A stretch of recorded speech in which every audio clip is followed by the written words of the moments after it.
Bismillahirrahmanirrahim. Assalamualaikum warahmatullahi wabarakatuh. Pada video ini saya akan menjelaskan mengenai mekanisme reaksi substitusi pada senyawa haloalkana yang melibatkan suatu nukleofil ya, pada senyawa haloalkana yang bukan haloalkana primer. Ya, jadi reaksi SN1 ini terjadi kalau haloalkana mengalami reaksi substitusi dengan suatu nukleofil, tapi haloalkananya bukan haloalkana primer. Jadi haloalkana yang mana? Yang sekunder dan tersier. Reaksi SN1 ini disebut juga sebagai reaksi substitusi nukleofilik unimolekuler. Nah, reaksi SN1 pada senyawa alkil halida itu biasanya terjadi pada senyawa alkil halida tersier. Ya, alkil halida tersier. Sekunder juga biasanya mekanismenya SN1. Nah, kenapa yang tersier ataupun sekunder itu biasanya tidak mengalami mekanisme reaksi SN2? Kenapa? Karena ada rintangan sterik pada senyawanya. Jadi kalau dia primer itu CX ya ini ketika mau bereaksi karena molekulnya itu kecil ya, rintangan steriknya itu kecil, jadi mudah tuh ada yang menyerang atau melain ke si C yang ini ya, mudah nyerangnya. Tapi kalau dia haloalkananya tersier misalnya seperti ini X, nah kalau mau ada yang nyerang bingung nih si nukleofilnya itu mau nyerang dari sebelah mana. Kalau dia primer, nukleofilnya itu bisa nyerang di daerah belakang halida ya. Jadi C di bagian daerah C yang berseberangan dengan ikatan si C dengan halidanya. Nah, kalau dia haloalkananya itu tersier, nukleofilnya itu bingung mau nyerangnya itu mau dari sebelah mana, karena ada efek sterik nih. Si jejalan molekulnya itu cukup besar ya. Ada efek steriknya di sini, jadi bingung nih mau ke sebelah mana, susah ya. Karena kehalang sama karbon-karbon yang lainnya. Sehingga nggak bisa mengalami reaksi SN2 yang serentak ya, serempak. Diserang, putus, terbentuk zat baru gitu ya. Nggak bisa seperti itu. Nah, reaksi SN1 ini itu merupakan suatu reaksi ionik. Jadi nanti akan terbentuk suatu ion. Ion apa? Ion halida. Jadi halidanya itu nanti menjadi suatu anion dan karbokation. Nah, karbokation itu apa? Karbokation itu adalah karbon yang bermuatan positif. Halidanya menjadi ion negatif dan yang ion positifnya itu adalah dari karbokation. Jadi mekanisme reaksi SN1 itu kalau SN2 dia serentak, tidak ada ion yang terlibat di sana. Nah, kalau reaksi SN2 dia serentak ya, tidak melibatkan ion. Tapi kalau reaksi SN1 dia merupakan suatu reaksi ion. Jadi nanti terbentuk ion halida dengan karbokation ya. Kemudian nanti juga ada terlibat juga suatu nukleofil. Nah, bagaimana mekanisme reaksinya? Akan saya jelaskan melalui gambar ini.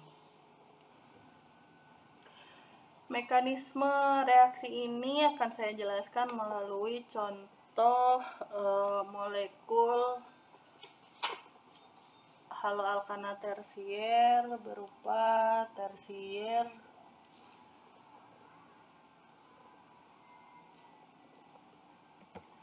butil bromida. Ya, ini adalah senyawa tersier butil bromida. Ya.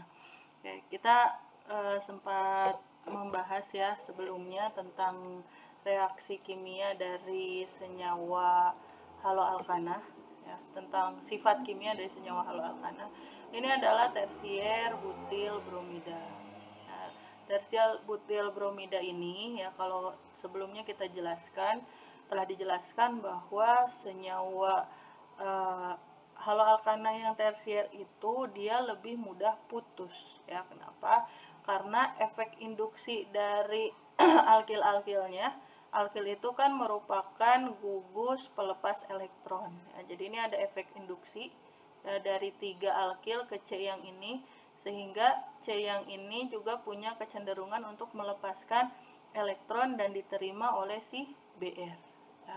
Jadi tahap pertama itu adalah si C memberikan elektronnya kepada Br, sehingga ya, nanti akan terbentuk keadaan transisi yang pertama, ya, di mana C itu entah mau putus ikatannya atau tetap berikatan dengan si Br, ya. Nah, karena si C ini cukup elektropositif, ya, dorongan elektron dari si alkil-alkilnya itu cukup kuat, sehingga C ini mudah memberikan elektronnya kepada si Br, sehingga ikatan antara C dengan Br di sini mudah putus, ya, sehingga terbentuklah suatu ini karbokation. Jadi C-nya karena dia sudah memberikan elektronnya ke Br, maka terbentuklah karbokation dan ion Br-. Ya. Nah, disinilah mekanisme yang pertamanya. Jadi mekanisme pertamanya itu C menyerahkan elektronnya ke Br, terbentuk karbokation dan ion Br-. Kemudian si karbokation ini diserang oleh suatu nukleofil, ya. Contohnya H2O diserang oleh suatu nukleofil. Nah, terbentuk lagi keadaan transisi kedua, di mana si C mulai berikatan dengan nukleofil, ya. Di sini C mulai berikatan dengan nukleofil. Nah, si C-nya ngikatnya hanya apa O-nya? Yuk, kira-kira H-nya atau O-nya yang diikat sama si C? Tentunya O. Kenapa? Karena O lah yang mempunyai pasangan elektron bebas, ya. Kalau kita lihat sih, lihat aja mana yang lebih elektronegatif, O atau H? O-nya kan. Jadi O yang nanti akan berikatan dengan C. Nah, karena O memberikan elektronnya ke C, ya, karena ini muatannya netral, maka si O di sini menjadi cenderung bermuatan positif, ya. Kenapa demikian? Karena si O-nya itu dia kekurangan. Nah, si O-nya ini karena dia sudah memberikan elektronnya ke C, si O dari H2O, O dari H2O, karena sudah memberikan elektronnya ke C yang ini, ya, maka si O-nya ini jadi bermuatan positif. Nah, apakah O boleh bermuatan positif? Ya, O itu dia karena bersifat elektronegatif, maka dia lebih suka elektron. Jadi kalau misalnya seperti ini nggak boleh nih, si H ini nggak bisa nih, dia H ini cenderung elektropositif, maka dia butuh elektron. Akhirnya, ya, supaya stabil, si H dia akan memberikan elektronnya ke O, ya, pada tahap ketiga, ya. Jadi ini adalah reaksi SN1 ketika si haloalkananya bereaksi dengan nukleofil yang lemah atau bereaksi dengan air, ya. Nah, maka karena O-nya belum stabil, maka si H memberikan elektronnya ke O, ya, sehingga terbentuklah O-nya itu jadi punya 2 PeB, ya. Nah, yang atas itu dari mana nih elektronnya? Dari si H. Nah, H-nya lepas karena air itu juga berperan sebagai pelarut, H-nya itu lepas, dia nggak sendirian, nanti dia ditangkap oleh H2O yang lain, sehingga terbentuklah H3O plus dan Br-, ya, yang tadi yang ini, sehingga senyawanya tetap netral, ya, bukan ion. Nah, seperti ini mekanisme reaksi SN1 dari senyawa tersier butil bromida dengan H2O, ya. Jadi tahap pertama C memberikan elektronnya kepada Br, ya, karena Br itu lebih elektronegatif. Nah, kemudian karena ikatannya itu tidak kuat, senyawa haloalkana tersier itu terbentuk keadaan transisi pertama di mana si Br-nya itu putus, ya, ikatan Br dengan C-nya itu putus, terbentuklah suatu karbokation. Nah, karbokation ini nantilah yang akan diserang, ya, oleh suatu nukleofil. Nah, kalau nukleofilnya itu H2O, maka yang akan menyerang si karbokationnya itu adalah pasangan elektron bebas dari si O. Kemudian terbentuk keadaan transisi yang kedua, ya, karbokationnya itu berikatan, dikasih elektron sama si O, terbentuk keadaan transisi seperti ini, ya. Sehingga karena si O-nya jadi lebih elektropositif, ya, itu tidak stabil, membuat si O tidak stabil, akhirnya H yang lebih cenderung elektropositif dibandingkan O akan memberikan elektronnya kepada O, sehingga terbentuklah suatu senyawa alkohol. Nah, ini adalah produknya. Terus H yang tadi ngelepasin elektronnya ngasih ke O diserang oleh O pada H2O yang lain, ya, dari pelarutnya, sehingga terbentuklah H3O+ dan Br-, ya, seperti itu. Suatu reaksi SN1 itu, ya, jika reaksinya itu antara haloalkana tersier, jika direaksikan dengan suatu nukleofil yang berupa basa yang sangat lemah, seperti pada penjelasan sebelumnya, ya, nukleofilnya itu menggunakan H2O atau ROH, ya, ROH ini juga merupakan basa yang sangat lemah, maka senyawa haloalkana tersebut bisa menghasilkan produk hasil reaksi substitusi bersama-sama dengan produk hasil reaksi eliminasi. Jadi, mekanisme reaksi yang dijelaskan sebelumnya itu adalah produk hasil reaksi antara haloalkana tersier dengan suatu nukleofil berupa basa yang sangat lemah. Namun ternyata selain produk tersebut, ya, yang ada di reaksi ini, selain produk ini ada juga produk lain, ya, berupa produk hasil reaksi eliminasi, ya. Namun sebagian besar produk yang dihasilkan itu merupakan produk hasil reaksi substitusi, ya. Jadi pada faktanya, kenyataannya bisa saja nanti kenyataannya jika kita mereaksikan haloalkana tersier dengan nukleofil berupa basa lemah, ada produk sampingan lain yang berbeda dengan produk hasil reaksi substitusi.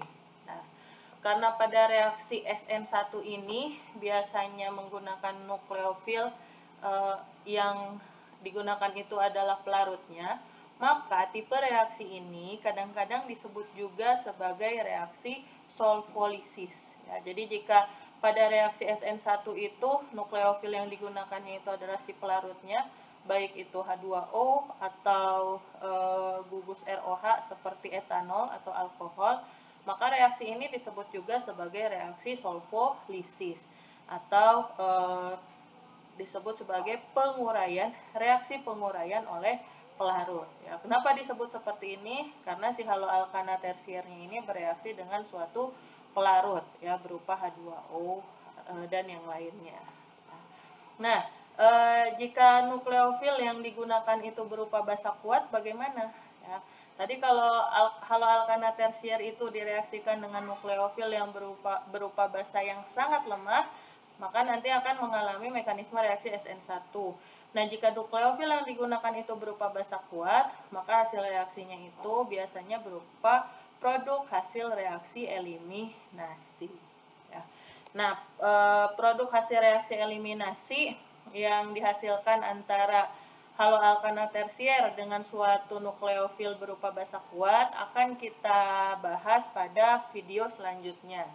Nah, untuk lebih memahami mekanisme reaksi SN1, substitusi nukleofilik unimolekuler atau SN1, mari kita bahas contoh yang lainnya, ya. Di sini saya berikan contoh molekul tersier butil klorida. Senyawa ini bereaksi dengan suatu basa yang sangat lemah, ya, ini adalah metanol. Nah, metanolnya itu dia berlebih. Nah, bagaimana reaksi yang terjadi? Karena si haloalkana ini merupakan haloalkana tersier, bukan primer, bukan pula metil alkohol, metil halida, ya. Kemudian dia bereaksi dengan suatu nukleofil berupa basa lemah, ya ini adalah basa lemah, ya. Maka mekanisme yang terjadi itu adalah mekanisme reaksi SN1, bukan SN2. Kenapa bukan SN2? Karena dia haloalkananya haloalkana tersier. Ya, kalau SN2 kan hanya pada haloalkana primer. Haloalkana tersier dia tidak mengalami mekanisme reaksi SN2 tetapi SN1. Jadi tidak serempak, ya. Nah, bagaimana mekanisme reaksinya? Pertama, karena si Cl ini merupakan gugus pergi yang baik, ya, maka akan terjadi pemutusan ikatan antara C dengan Cl. Nah, kenapa bisa putus? Karena si C dia memberikan elektronnya ke Cl. Ya.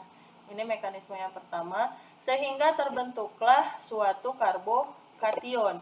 Nah, karbokationnya adalah CH3 3 kali C plus, ya, ini adalah suatu zat antara, dan Cl min. Ya, jadi si klornya ini berubah menjadi ion Cl min.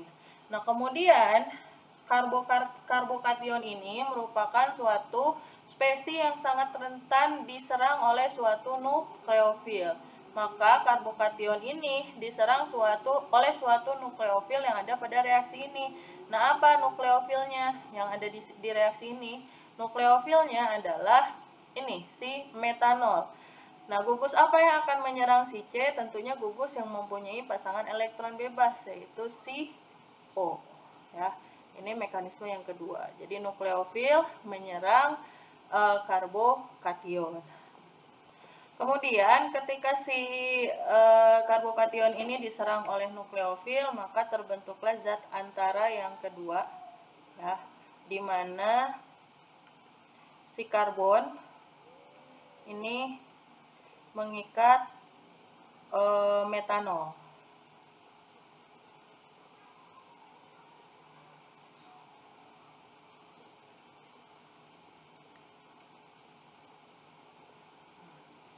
Ini karena oksigen di sini sudah memberikan elektronnya kepada si C, maka oksigennya akan menjadi bermuatan positif. Nah, kemudian ini jadi bukan positif ya, tapi relatif positif. Nah, yang ini menjadi dan tadi ini di sini kan si karbonnya dia tadinya asalnya kan karbokation. Nah, karena dia sudah menerima elektron dari O, ya, maka ikatan putus-putusnya bisa kita tuliskan kembali menjadi seperti ini. O, CH3, CH3-nya saya tulis ke samping ya, dan H. Nah, dan di sini ini muatan O-nya menjadi positif ya, bukan relatif positif lagi karena sudah berikatan dengan C. Nah, lalu karena O itu dia keelektronegatifannya itu lebih besar daripada C, sehingga dia lebih menyukai O itu tidak stabil. Kalau misalnya dia bermuatan positif, dia membutuhkan elektron. Nah, sehingga siapa sih yang akan dengan ikhlas memberikan elektronnya kepada O? Apakah itu C? Ya, C yang di kiri, yang di kanan, atau H? Tidak mungkin C yang ini ngasih elektron lagi ke si O. Karena kalau C yang di sini dia ngasih lagi elektron, maka reaksinya balik lagi menjadi karbokation. Ya. Kemudian yang paling mungkin untuk memberikan elektron adalah si H, ya, karena H itu mudah melepaskan elektron. Ya, dia memberikan elektronnya ke O. Ya, ini mekanisme yang ketiga, sehingga terbentuk, ya, senyawa ether. Sorry, ini kurang 3. COCH3 plus H plus, ya. Oke, seperti inilah reaksi produk hasil reaksi antara tersier butil klorida dengan metanol, ya. Produknya adalah suatu ether, ya, CH3 3 kali C berikatan dengan OCH3 plus H plus, dan ini tadi yang belum dituliskan, plus Cl min, ya. Nah, inilah produk hasil reaksinya, ya. Jadi Kalau suatu haloalkana tersier bereaksi dengan nukleofil berupa basa yang cukup lemah, maka akan terjadi mekanisme reaksi SN1 seperti yang telah saya uraikan sebelumnya. Di mana mekanisme pertamanya itu lepasnya halida menjadi ion halida, kemudian terbentuk karbokation, yang kemudian si karbokation ini diserang oleh suatu nukleofil. Nah, kemudian terbentuk ikatan antara karbokation dengan nukleofil. Karena oksigennya ini kekurangan elektron, maka dia mendapatkan elektron dari hidrogen. Hidrogen itu dia mudah melepaskan elektron sehingga terbentuklah suatu senyawa produk hasil reaksi berupa senyawa ether. Ya, baik, demikian penjelasan saya mengenai mekanisme reaksi SN1, semoga bisa dipahami dengan baik. Dan reaksi selanjutnya akan kita bahas adalah mengenai reaksi eliminasi pada senyawa haloalkana. Terima kasih. Assalamualaikum warahmatullahi wabarakatuh.